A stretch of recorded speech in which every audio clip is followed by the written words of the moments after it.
hicabı vacib bilmirsən qardaşım. Hicabı vacib bilmədin. Başın örtmədi, eybi yoxdur. Burada şeytan səni aldatdı. Bəs geyiminə niyə qarışmırsan xanımın, qızın?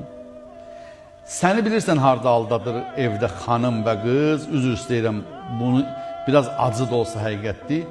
O ki, sənin qızın, sənin xanımın evdə normal, məsələn deyiblər, atanın yanında başı açıq gəzmiyorlar, qolu açıq gəzmiyorlar. Amma da geyimsiz gəzmək olmaz. Daha qarnı açıq atanın yanında qız gəzməməlidir. Sinəsi açıq gəzməməlidir. Orada sənin gözü alışdırır, evdə elə geyinir. Bizim dinimiz elə dindir ki, 6 yaşından sonra atanın qızın alıb dizin üstündə oturub saçın tumarlamağını, öpməyin məkruh bilir. Başından öp, 6 yaşından yuxarı öz qızın olsa belə başından öp. Salam, əli öpsün, sən də onun kəlləsindən öp.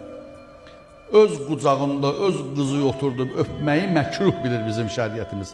Sən evdə qızın bir əxlaqlı geyiminə fikir versən, gözü alışdırmasın onun elə geyimini, o çıxıb çöldə elə gəzməyəcək.